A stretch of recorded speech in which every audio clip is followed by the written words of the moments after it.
antes de nada, muchas gracias a todos de verdad, de corazón, por venir, porque no son buenos tiempos para la filosofía, no son buenos tiempos para el pensamiento. Por tanto, que aquí os haya reunido la filosofía y el pensamiento, yo creo que vale la pena daros las gracias. Me acompaña mi mujer, que ha sido la artífice silenciosa de este libro. Este libro es fruto de muchos años de investigación de la figura de Karol Wojtyła. Evidentemente, veréis en el libro que hay muchas notas a pie de página. Tuve la tentación de eliminarlas, las notas a pie de página, porque el aparato crítico a veces molesta mucho al lector que no es especialista en filosofía. Pero luego pensé que quizás para los estudios de los seminarios Redentoris Mater, que soy profesor itinerante también, quizás sea bueno para que lo tengan como base de estudio. Entonces pensé, bueno, para la gente que no es experta en filosofía puede no hacerle caso al aparato crítico, pero el que se dedica al pensamiento, a la filosofía o a la teología, es bueno sin duda tener una base referencial para que vean que esto lo he sacado directamente de las fuentes de Karol Wojtyła, San Juan Pablo II, y por eso lo he dejado así. He de decir primero, antes de pasar a la presentación del libro, que el primer capítulo es perfectamente obviable. Uno puede leer el libro y no leer el primer capítulo. Yo sé que esto que estoy diciendo es una cosa un poco rara, porque un autor no debería nunca decir que el primer capítulo, si uno quiere, no lo lee. Pero, dada la dificultad, yo diría la extrema dificultad del primer capítulo, quizás puede desanimar al lector y, por tanto, prefiero que vayáis directamente al capítulo 2, donde empiezo con la experiencia en Karol Wojtyła, ¿no? Y el primer capítulo, que es de la metodología fenomenológica y todo este tipo de cosas, quizás para los expertos los dejamos. Bien, sin más dilación, a mí me gusta. El libro se llama La antropología adecuada de San Juan Pablo II. Es un título que he elegido de un modo absolutamente deliberado y ponderado. Le he llamado antropología adecuada precisamente porque lo que trato de presentar en el libro es toda la antropología de Karol Wojtyła. Sin embargo, también deliberadamente he elegido el nombre de San Juan Pablo II y no Karol Wojtyła. La primera idea que me vino sería que se llamara la antropología adecuada de Karol Wojtyła. Sin embargo, decidí finalmente que no, por un motivo muy sencillo. Y es porque todo el pensamiento de San Juan Pablo II, el Papa Juan Pablo II, todo su pensamiento teológico y de magisterio, todo tiene su base en su propia filosofía cuando él era Karol Wojtyła. Por tanto, para mí, que no soy para nada dualista, no hay dos personas, sino hay una sola persona. Karol Wojtyła, Juan Pablo II. Para mí es una sola persona. Por ese motivo, elegí el nombre del título San Juan Pablo II. Antropología adecuada, ¿por qué ese nombre tan raro? ¿Qué queremos decir cuando hablamos de antropología adecuada? Parece que hoy día hablar de antropología adecuada es hablar de verdades eternas, de verdades absolutas, y eso no vende hoy producto, porque hoy lo que vende son verdades relativas, verdades sesgadas. Hoy nadie ya cree en la verdad. Hemos dado paso de la verdad absoluta a la verdad relativa. La verdad relativa tiene muchas desventajas, y es que yo puedo aceptarla o no, mientras que la verdad absoluta no tengo más remedio que aceptarla. Porque la verdad se acepta, la verdad se nos presenta para ser aceptada. No puede ser que una verdad sea absoluta y no se acepte, porque si es absoluta tiene pretensión de verdad total. Y esto hoy, en los tiempos que corren, no está de moda. Desgraciadamente la filosofía no está de moda, menos aún una antropología que quiera y pretenda ser absoluta. Por eso la antropología adecuada no es más que la consideración de que la verdad del hombre puede ser comprendida de una vez por todas. Y esa verdad del hombre nosotros, los católicos, la tenemos revelada. Nosotros tenemos una verdad revelada, pero esa verdad revelada tiene connotaciones y está escrita en un lenguaje filosófico. La revelación necesita de la filosofía. La teología necesita de la filosofía. Y si no es así, estamos haciendo flaco favor a la verdad. Por eso no se puede separar la filosofía de la teología. Hoy corren tiempos de separación total. Las facultades de teología, desgraciadamente, muchas de ellas ya se han enemistado con la filosofía y la filosofía, no te digo, con respecto a la teología. Pero esto es un error muy grave que yo creo que habría que ir eliminando. Por eso mi propuesta en este libro es desarrollar la antropología adecuada de San Juan Pablo II, una antropología que tiene una base de experiencia filosófica, experiencia real, y una base de experiencia teológica. Por eso los elementos de la antropología adecuada van directamente al Génesis. Y en el Génesis descubrimos al hombre, Adán, y en Adán toda la verdad humana. Este libro, La antropología adecuada, es el inicio teórico de una trilogía que estoy ya trabajando en ella. Detrás de este libro vendrá otro próximamente que se llama ya, porque ya le he puesto el título, Todo lo que sé de Adán. Y a partir de ese momento, digamos que establezco todas las tesis de la antropología adecuada de un modo real al hombre de hoy, a la cultura de hoy y a la época de hoy. Que eso es lo que hace falta hacer. Porque la antropología de San Juan Pablo II es muy compleja y si no se adapta a los momentos que vivimos, puede quedar hoy no solo en desuso, sino puede quedar aniquilada, puede quedar muerta. Hay un deseo deliberado, y quiero ser honesto con todos vosotros, hay un deseo deliberado de ocultar el pensamiento de San Juan Pablo II. Hay un deseo deliberado. ¿Por qué ocultar el pensamiento de San Juan Pablo II? Precisamente porque él apeló siempre a las verdades absolutas. Y eso, como digo, hoy desgraciadamente no está de moda. Lo que me ha llevado a escribir el libro es un profundo convencimiento moral y de vocación, porque la filosofía es una vocación. La filosofía no es un juego de palabras. La filosofía no es una pérdida de tiempo de cuatro locos que construyen ideas que no tienen ningún tipo de connotación y asidero con la realidad. Antes bien, la filosofía, tal como yo la concibo y la defiendo, es una vocación. Por eso me gustaría partir hoy, en mi presentación, de una encíclica maravillosa de San Juan Pablo II, que se llama Fides et Ratio, donde creo que os invito a leerla detenidamente, ¿no? Allí en esa encíclica, en el número 6, el Papa San Juan Pablo II habla directamente de la filosofía como vocación. Leo número 6. La filosofía, que tiene la gran responsabilidad de formar el pensamiento y la cultura por medio de la llamada continua a la búsqueda de lo verdadero, debe recuperar con fuerza su vocación originaria. Por eso, continúa el Papa, he sentido no solo la exigencia, sino incluso el deber de intervenir en este tema, para que la humanidad, en el umbral del tercer milenio de la era cristiana, tome conciencia cada vez más clara de los grandes recursos que le han sido dados y se comprometa con renovado ardor en llevar a cabo el plan de salvación en el cual está inmersa su historia. Esto lo dice hace 25 años, estamos celebrando el 25 aniversario de esta encíclica, hace 2 meses que se cumplió.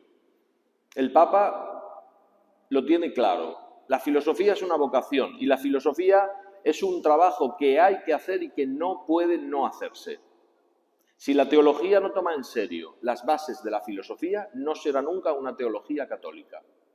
Será tal vez una teología protestante, será tal vez una teología de otra connotación. No se puede hacer teología católica sin un adecuado instrumento filosófico. Eso lo dice la Fides et Ratio y evidentemente yo me congratulo y estoy muy contento de que el Papa diga estas cosas desde el inicio ya de su pontificado.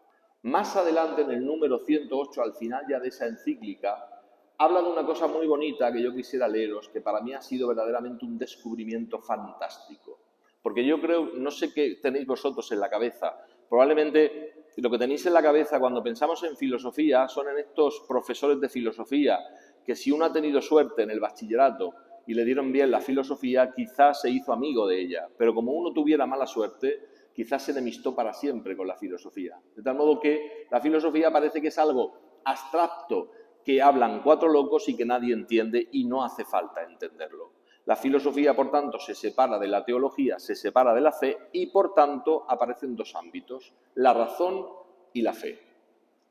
En Fides Ratio, al inicio, justo en la primera línea de Fides Ratio, el Papa pone claro que son dos alas, la fe y la razón, son dos alas que me llevan al conocimiento de Dios. Dos alas sin las cuales no se puede volar. No se puede volar solo con la fe, porque entonces encallamos en fideísmo, y no se puede volar solo con la razón, porque entonces encallamos en ateísmo. Uno y otro son dos peligros y cara de la misma moneda. El fideísta, al fondo, es un ateo, porque solo cree en sus ideas construidas desde una fe que se ha dado a sí mismo, sin asidero a la razón. Y eso repugna a la fe católica.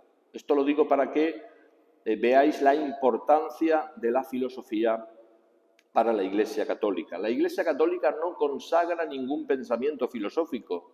No es verdad que en la Iglesia Católica solo se defienda la filosofía tomista. No es verdad. El Papa San Juan Pablo II, de hecho, hizo una relectura del tomismo desde la fenomenología moderna, que luego hablaré. Por tanto, no es verdad que la Iglesia tenga una filosofía oficial. No hay una filosofía oficial. Podéis ir al documento Fe y Razón, a la encíclica, y lo veis. Sí hay una filosofía que admite verdades perennes, verdades absolutas, eso sí, pero uno puede llegar a esa verdad desde ámbitos muy diferentes. Este libro, como digo, en este libro yo presento un Karol Wojtyła, un San Juan Pablo II, que no tiene miedo a la modernidad. Es muy importante que se entienda esto bien. San Juan Pablo II nunca tuvo miedo a nada. Por eso instó desde el inicio de su pontificado a los jóvenes a no tener miedo. Y parece que es el leitmotiv de todo su pontificado. Non avere paura, no tengáis miedo. Lo dijo a los jóvenes y yo lo digo hoy bien alto con este libro. No tengáis miedo a pensar, no tengáis miedo a hacer filosofía, no tengáis miedo a aceptar la filosofía moderna, porque en la filosofía moderna también hay pretensión de verdad. Y esto San Juan Pablo II lo hizo con una verdad y con un amor a la Iglesia muy grande.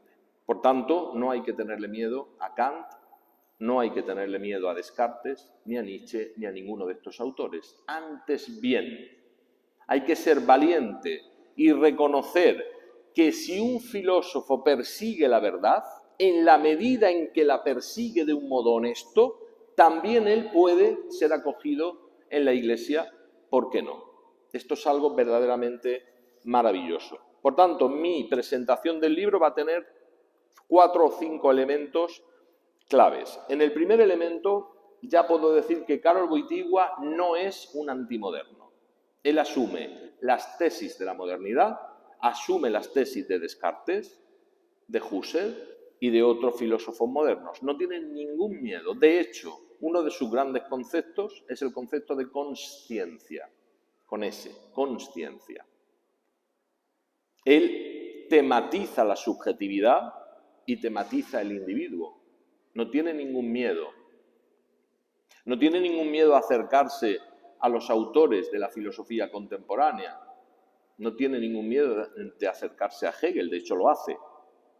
Pero hay algo más grande en Karol Wojtyła. ¿Cómo llega él, Karol Wojtyła, a reconocer en la modernidad elementos válidos para la fe de la Iglesia Católica y para la teología? ¿Cómo llega él? ¿Cómo llega él, en definitiva, a aceptar que además de Tomás de Aquino hay otros filósofos que vale la pena escuchar? Sabéis que en su tesis de habilitación él estudia a Max Scheler. Nada más comenzar su andadura filosófica, empieza a estudiar a Max Scheler con la pretensión de recuperar el pensamiento de Max Scheler para la ética cristiana. Y esto es importante porque es una empresa muy valiente. Reformular la ética cristiana desde la filosofía de Max Scheler. ¿Pero quién es Max Scheler? Este es el punto. Max Scheler fue un discípulo de Husserl. Husserl es un filósofo moderno de 1900 que a su vez había leído las tesis de Descartes. Por tanto, Karol Wojtyła llega a la consideración de que, aunque no sea válida la tesis de Scheler para fundar una ética cristiana, sí es válido muchos de los conceptos de Max Scheler. Subjetividad, conciencia y libertad son estos tres conceptos que él recoge ni más ni menos que de Husserl. Husserl, en 1900, un filósofo, digamos, adalid de la filosofía moderna, adalid del pensamiento más metafísico, instaura una corriente que se llama fenomenología. El Husserl fenomenológico es el Husserl, judío por otra parte, es el Husserl que entiende que hay que ir a las cosas mismas. No vale que yo acepte una corriente filosófica porque sí. No vale que yo acepte a Tomás de Aquino, o no vale que yo acepte a San Agustín. Tengo que ser honesto e ir a las cosas mismas. ¿Y qué significa ir a las cosas mismas? Significa salir a la realidad tal como ésta se me presenta, sin querer cambiarla. De tal modo que, si yo quiero analizar lo que está ocurriendo aquí ahora, aquí hay un conjunto de personas, hay luces, hay una botella de agua en la mesa. Y esta botella de agua de la mesa no es una figuración mía, no es una proyección subjetiva de mi conciencia. Hay una botella y yo tengo que ir a la cosa misma. ¿Qué hay ahí en esa botella? ¿Qué es ser una botella? ¿Qué es ser una mesa? ¿Qué es el color rojo? Porque hasta este momento toda la filosofía, o casi toda, había sido sometida a lo que llamamos el subjetivismo. Karol Wojtyła, hombre valiente donde los haya, yo creo que es el papa más importante de la historia de la Iglesia desde San León Magno. Esto lo puedo decir yo, es una opinión personal de un filósofo, por tanto podéis eliminarlo. Yo creo sin duda que Karol Wojtyła, por los motivos que os daré, creo que es el papa del futuro. Ahora os daré, según mi opinión, cuáles son los elementos que me permiten defender en este libro esa tesis. Por tanto, Wojtyła no tiene miedo a la modernidad y la acepta en aquellos elementos que tiene que aceptarlo. Luego os pondré algunos ejemplos. El tercer elemento fundamental es que él aprende a detenerse en el fenómeno, en aquello que es irreductible. Si yo tengo delante una persona, en la persona hay algo irreductible, que no se puede reducir más. Y yo tengo que tomarme muy en serio esa irreductibilidad de la persona. ¿Esto que estoy diciendo qué quiere decir? Porque a veces utilizamos palabras extrañas, pero lo que quiere decir es que si yo tengo una persona delante, yo puedo ver a la persona a nivel científico, puedo reducirla a que sea un cuerpo y por tanto reduzco la persona a la parte de la patología del cuerpo y ahí la miro desde una perspectiva médica. O puedo ver a la persona como un sujeto que accede a la belleza y ahí puedo verlo desde la estética, etcétera, etcétera. Karol Wojtyła no verá a la persona así. Karol Wojtyła se detiene delante de la persona, de la totalidad de la persona e intenta aceptar lo que es irreductible. Porque en cada sujeto humano hay algo que es irreductible. Esto es, hay algo que no se puede reducir más. Haciendo eso, está atacando directamente la corriente aristotélico-tomista, en virtud de la cual la persona se entendía como animal racional. Todos vosotros habéis estudiado, ¿no? ¿Qué es la persona? Es un animal racional. Los hombres somos animales racionales. No, pues los hombres no somos animales racionales, porque somos mucho más. Somos mucho más que animales racionales. Decir que somos animales racionales es reducir el hombre a lo que tiene de animalidad. Y por tanto, el hombre queda reducido a su mera animalidad. Imagino que os sonará las tesis animalistas de las que estamos hoy siendo testigos. El hombre queda reducido a la animalidad, por eso tiene los mismos derechos que los animales. Porque el hombre queda reducido a mera animalidad. Cuando eso es así, lo que hacemos es reducir el hombre a lo que no es. Sin embargo, Karol Wojtyła se detiene delante del hombre e intenta dar un paso más.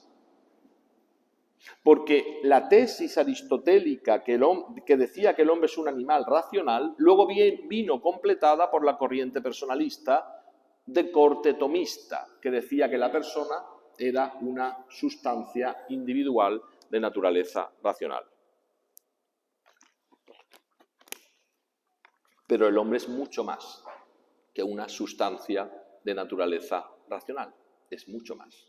El hombre no solo es una sustancia, es más que una sustancia. Quizás no seáis ahora conscientes de todo lo que estoy diciendo, porque lo que estoy diciendo es muy importante.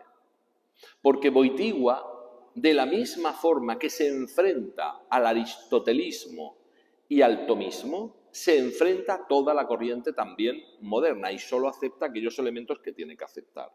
Por eso él tiene una obra, un artículo precioso que se llama La subjetividad y lo irreductible en el hombre. ¿Qué es lo que no se puede reducir en el hombre? La subjetividad. Esto es, la conciencia de que yo soy yo y de que por ser yo soy mucho más grande que cualquier otro ser. Esto se llama la irreductibilidad en el hombre. Atención, porque he dicho subjetividad, no he dicho subjetivismo. Para Karol Wojtyła, el subjetivismo es un peligro, considerar al hombre. Que el hombre sea considerado como subjetivo es caer casi en una herejía antropológica, porque caer en el subjetivismo significa que toda la verdad es verdad en tanto que yo la veo verdad. Pero eso no es lo que dice Wojtyła. Wojtyła da un paso más. Por tanto, tercera verdad. Y cuarta verdad, precisamente porque la persona es irreductible en su subjetividad, lo que nos hace salir del subjetivismo, esto es, lo que nos hace salir de encerrarme a mí mismo en mí mismo, es la acción. Tan sencillo como solo en la acción el hombre se reconoce como algo completamente objetivo. Porque tú puedes decirme que eres una buena persona, pero si yo no veo acciones de buena persona, tú no eres una buena persona. La acción del buen zapatero es el zapato. El zapato bueno hace bueno al zapatero. El zapatero bueno no es bueno porque él lo diga. Es que yo tengo la conciencia de ser bueno. Buen zapatero, no. Si usted hace buen zapato, entonces es un buen zapatero. Esto es, si yo soy capaz de hacer obras grandes, entonces yo soy un hombre grande. Si no hago obras grandes, no puedo autodefinirme como hombre grande. Y por tanto se enfrenta así a toda la corriente moderna. Porque la corriente moderna dice que yo me siento o siento que, y eso me hace ser. Yo espero que estéis pensando en toda la corriente de la teoría de género y de todas las corrientes que ahora hablaré de la antropología actual. Porque el sentimiento no me hace. El sentimiento me siente, pero no me hace. Yo mediante el sentimiento no puedo acceder a lo que soy. El sentimiento no me hace aquello que siento. Porque en este momento yo siento muchísimo calor. Es posible que alguno de vosotros ahora esté sintiendo frío perfectamente. El sentir frío o el sentir calor no aumenta ni quita un solo grado de temperatura a esta sala. Tú puedes sentir muchísimo calor en este momento, pero la sala dice que aquí hay 22 grados. Tú puedes sentir lo que quieras, pero mediante medios de medida de temperatura yo voy y accedo a la objetividad de lo real. Esto que estoy diciendo es muy importante, porque la antropología que hoy subyace en la sociedad actual, la antropología que hoy subyace es una antropología completamente contraria a la antropología que defiende Wojtyła, o mejor dicho, es que no hay antropología, no es que sea contraria, es que hay disolución de la antropología. Hoy se defiende aquello que se llama transhumanismo o poshumanismo, que son corrientes que intentan eliminar la idea de hombre. De hecho, el transgénero, el transespecie y el transhumanismo tienen en común la disolución del hombre total. Atención a estas corrientes porque hay un interés deliberado en destruir la idea de hombre. Hay un interés deliberado.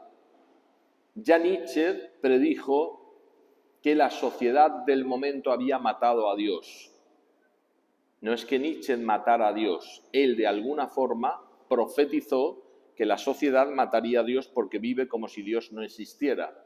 Vivir como si Dios no existiera es matar a Dios. Hoy se está matando al hombre porque se está empezando a vivir como si el hombre no existiera. Y si el hombre vive de espaldas al hombre, el hombre dejará de tener sustancia. Y eso es lo que está haciendo ahora el proyecto poshumano. No se habla mucho de poshumanismo porque se está haciendo mucho. Y cuando se hace mucho, no se habla mucho. Es justamente la estrategia de eliminar al hombre de la faz de la Tierra. ¿Y por qué se quiere eliminar al hombre? ¿Cuál es el objetivo fundamental del transhumanismo? De esta supuesta mejora de las capacidades humanas por mor o en favor de una mejora de salud, etcétera, etcétera. ¿Qué hay detrás? Pues evidentemente es una ecuación perfecta. Si el transhumanismo lo que pretende es fundar una antropología que eternice al hombre, lo que está haciendo es eliminar a Dios de la faz de la Tierra. ¿Para qué necesita Dios al hombre si el hombre va a ser eterno? ¿Para qué necesita Dios al hombre?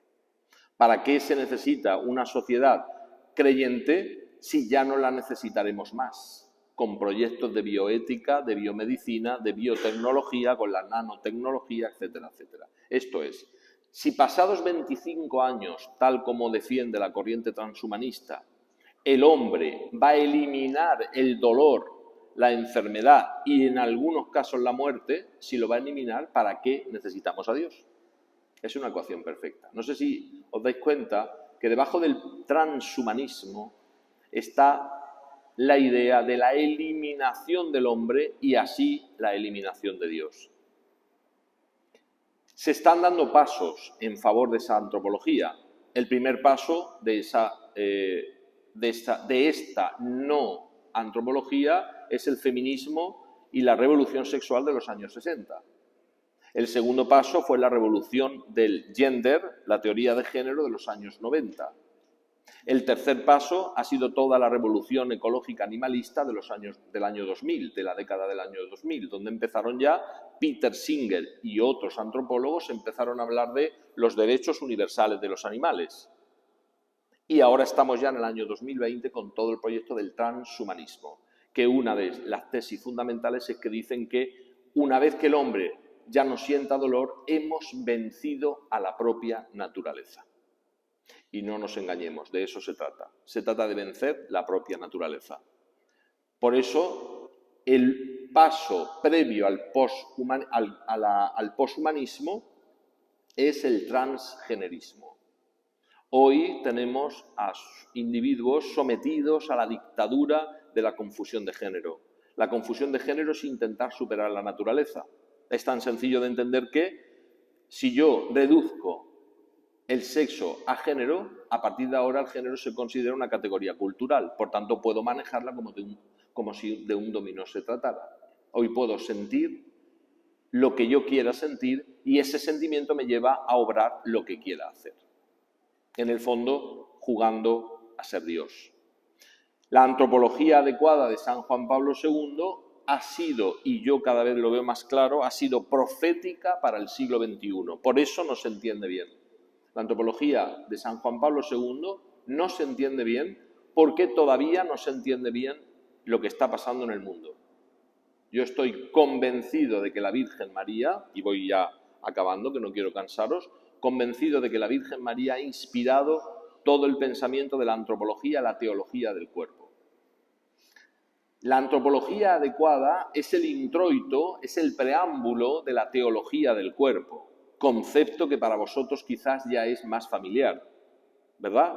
La teología del cuerpo, el conjunto de catequesis del amor humano de San Juan Pablo II es mucho más conocido. Sin embargo, yo soy muy crítico, y quiero ser honesto con vosotros, soy muy crítico ante estas corrientes de interpretaciones débiles de la teología del cuerpo.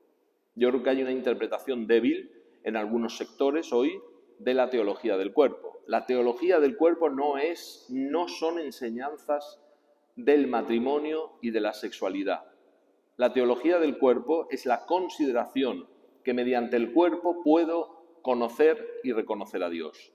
Por tanto, la teología del cuerpo es una antropología del cuerpo. No va en favor del matrimonio la teología del cuerpo. No es eso lo que San Juan Pablo II quiere defender. Atención, porque hay corrientes en este momento, en mi opinión, demasiado divulgativas de la teología del cuerpo y están confundiendo la riqueza maravillosa de la antropología del cuerpo con una supuesta vuelta a una normalidad del goce matrimonial. Y no es exactamente así. La teología del cuerpo ya está escrita en Karol Wojtyła. Karol Wojtyła ya escribió la teología del cuerpo. No es que la antropología adecuada de Karol Wojtyła sea una cosa y la teología del cuerpo de San Juan Pablo II sea otra. Hoy sabemos que todas y cada una de las catequesis fueron escritas por el cardenal Karol Wojtyła.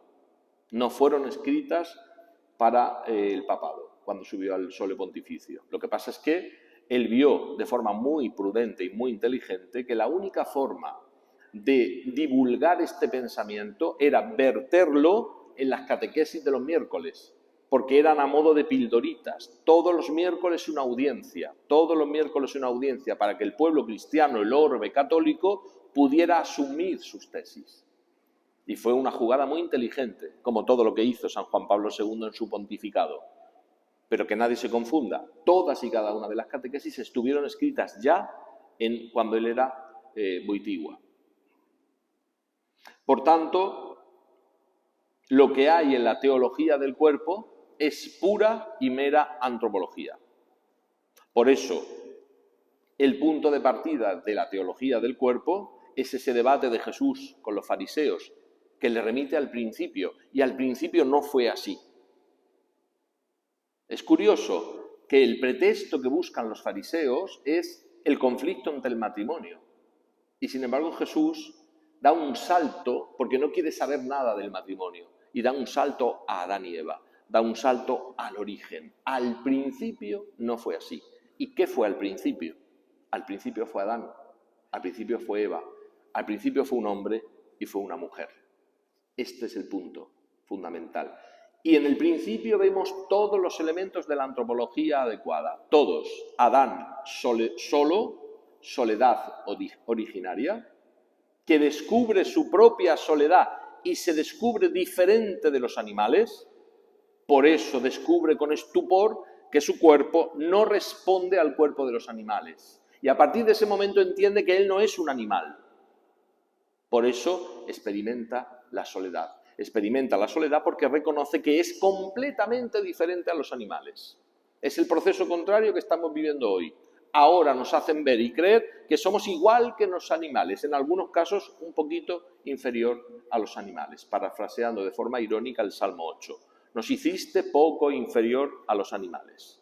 Atención, porque hay un peligro muy grande en estas tesis. Cuando Adán descubre que está solo, porque no se reconoce en nada, entonces es cuando Dios le impone el sopor y se despierta con una nueva creación. Esta sí es carne de mi carne. Descubre. En el cuerpo del otro, en el cuerpo de la mujer, se descubre a sí mismo. Toda la carencia que tiene ahora se ve completada con el cuerpo de la mujer. Hombre y mujer lo creó. El cuerpo del hombre queda solo completado por el cuerpo de la mujer. Solo el amor se da en el cuerpo de un hombre, solo el amor se da en el cuerpo de una mujer. La mujer que busca al hombre, el hombre que busca a la mujer. El transgenerismo está poniendo de relieve que uno puede amar y elegir libremente al amor, pero eso es un amor que no complementa y es un amor que no nos hace plenos. El amor solo es amor si hace pleno. La segunda idea del transgenerismo. Cuando Adán y Eva pecan, son expulsados del paraíso. Nunca más tendrán una relación positiva con los animales y con la naturaleza. El hombre está hecho para dominar a todos los seres. El hombre está hecho para dominar a todos los animales. He aquí que el transespecismo, lo transespecie, lo que nos intentan defender y convencer es que son los animales y es el planeta y es la ecología la que va a dominar al hombre. El hombre ya no vive para la naturaleza, o mejor dicho, el hombre ya no se sirve de la naturaleza, sino queda servido por la naturaleza. Y ahí están todas las corrientes del veganismo y del transveganismo. Son todo corrientes que están apareciendo nuevas, como veréis. Por tanto, hay un plan orquestado, absolutamente bien orquestado. Pero toda la idea, ya acabo, toda la idea es destruir la imagen del hombre. Completamente, destruir la imagen del hombre. Por tanto, lo que defiendo en el libro Antropología Adecuada de San Juan Pablo II es que volvamos a las cosas mismas. Volvamos a las cosas. Volvamos a Adán. Y allí descubramos toda la verdad del hombre. Porque ¿qué es el hombre para que te acuerdes de él? Dice el Salmo. El ser humano para darle poder. El hombre tiene poder de conquistar todo y de hacer todo y servirse de todo. Por eso quiero hacer un alegato ahora al sentido profundamente antropológico del Salmo 8. ¿Qué es el hombre? Desde el principio, la concepción antropológica ha sido una concepción de antropología adecuada. Y el Papa proféticamente ha visto este salmo como cumplido en Jesucristo. Y en Cristo es donde se esclarece el misterio del hombre. Así dice por lo menos Gaudium et Spes en el número 22. El misterio del hombre, porque el hombre es un misterio, solo queda esclarecido en el misterio de Cristo. Solo queda esclarecido. La antropología adecuada pone de relieve que la verdad del hombre en cuanto a misterio queda desvelada en la verdad del hombre Cristo. En la verdad del hombre Cristo que hace Pascua. Por eso el misterio del hombre queda solo esclarecido en la Pascua. Esto es algo verdaderamente rompedor.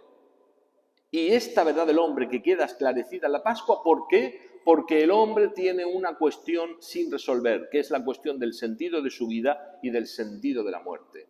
La muerte no debe ser vista como lo ven ahora los transhumanos, como un enemigo. La muerte solo es un paso que tiene una puerta abierta a la luz, y esta es la Pascua.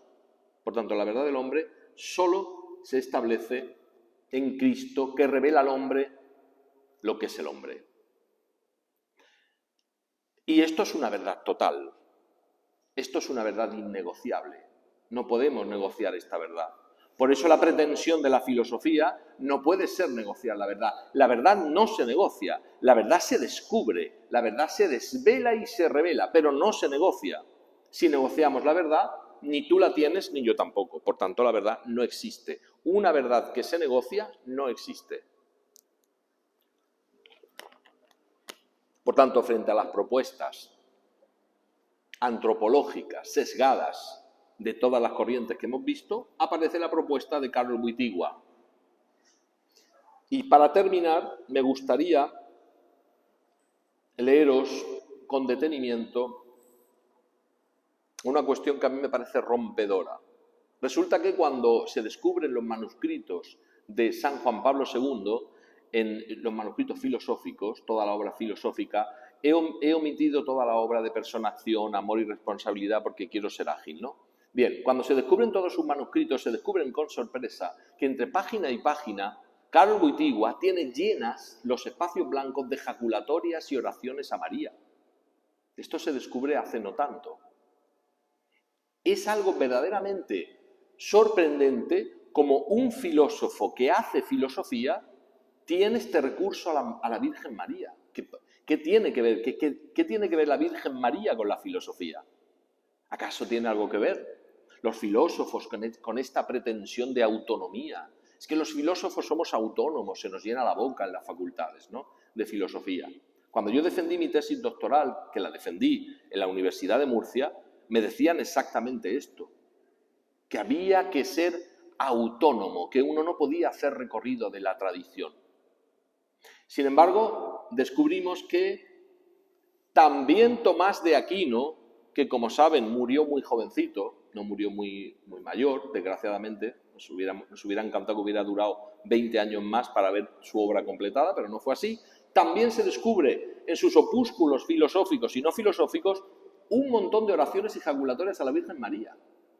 Es curiosa coincidencia cómo filósofos de esa talla se aferran a María para filosofar.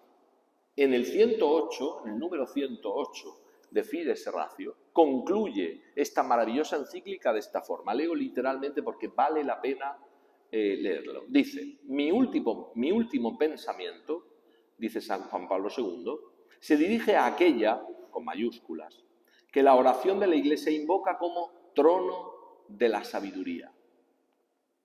La sabiduría, ya sabéis que fue presentada siempre y representada en la filosofía griega como un búho, ¿verdad? Porque parece que el búho todo lo ve. Sabéis que como el búho tiene una visión de 360 grados, parece que todo lo ve. Para la tradición cristiana es María el trono de la sabiduría. Su misma vida es una verdadera parábola capaz de iluminar las reflexiones que he expuesto. En efecto, se puede entrever una gran correlación entre la vocación de la Santísima Virgen y la de la auténtica filosofía. Igual que la Virgen fue llamada a ofrecer toda su humanidad y femineidad a fin de que el Verbo de Dios pudiera encarnarse y hacerse uno de nosotros, así la filosofía está llamada a prestar su aportación racional y crítica para que la teología, como comprensión de la fe, sea fecunda y eficaz. ¡Qué imagen más bonita! La cesión de la filosofía a la teología para hacer la imagen más eficaz. Y continúa la encíclica. Al igual que María, en el consentimiento dado al anuncio de Gabriel, nada perdió de su verdadera humanidad y libertad, nunca la Virgen María perdió la libertad, nunca. El sí de la Virgen María fue un sí afirmativo, nunca dejó de ser libre. Así, el pensamiento filosófico, cuando acoge el requerimiento que procede de la verdad del Evangelio, nada pierde de su autonomía, sino que se siente como su búsqueda es impulsada hacia su más alta realización. No pierde en absoluto la filosofía. Cuando acepta la teología no pierde nada de autonomía. Y termina diciendo, esta verdad la habían comprendido muy bien los santos monjes de la antigüedad cristiana, cuando llamaban a María la mesa intelectual de la fe. En ella veían los monjes la imagen coherente de la verdadera filosofía y estaban convencidos de que debían filosofari in María. Los monjes cristianos estaban convencidos que había que filosofar en María, filosofar con María. Esta tesis la hace suya San Juan Pablo II y él hace su filosofía en María. Es verdaderamente maravilloso, ¿no? Como trono de la sabiduría. Bueno, pues este libro quiere ser también un contributo a ver a la Virgen María como trono de la sabiduría. No desertemos del amor a la verdad. La verdad puede ser compleja, puede ser difícil. No desertemos del amor a la sabiduría. Y para eso, pues qué mejor que la Virgen María sea la que nos defienda. Yo espero, ahora con la nueva iluminación de este filosofar y María, espero que mis próximas obras sean precisamente un contributo a esto, al deseo de filosofar en María. No podemos traicionar los cristianos la verdad. Si nosotros callamos la verdad, hasta las piedras hablarán. No sabemos qué piedras, pero hablarán las piedras, porque la verdad se rompe, viene absolutamente rota en la Pascua. Así es que yo ya doy por finalizada la presentación de este libro, La Antropología de San Juan Pablo II, que yo espero verdaderamente que sea para vosotros un libro casi de cabecera. Dicho sea de paso, el libro se puede leer independientemente, cada capítulo puede ser leído de forma independiente. Al final os ofrezco todo un elenco de artículos muy completo desde el inicio de la reflexión de Karol Wojtyła hasta toda su obra filosófica. Pues nada, yo espero que verdaderamente esta lectura sea para vosotros un consuelo del alma, sea alimento de sabiduría. Y para terminar, como estamos en un contexto orgullosamente católico y confesadamente católico, a mí me gustaría terminar esta breve presentación. Si queréis, nos ponemos en pie y hacemos la lectura de Trono de la Sabiduría, que son las 3 últimas líneas de Fides Ratio. Y ya veréis qué riqueza y qué bonito cuando habla de la sabiduría. Nos ponemos en pie y hacemos esta oración. La hago yo solo porque como no tenemos Fides Ratio, ¿verdad?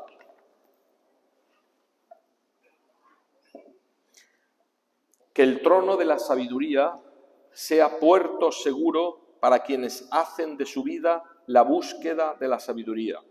Que el camino hacia ella, último y auténtico fin de todo verdadero saber, se vea libre de cualquier obstáculo por la intercesión de aquella que, engendrando la verdad y conservándola en su corazón, la ha compartido con toda la humanidad para siempre. Dado en Roma el 14 de septiembre, fiesta de la exaltación de la Santa Cruz.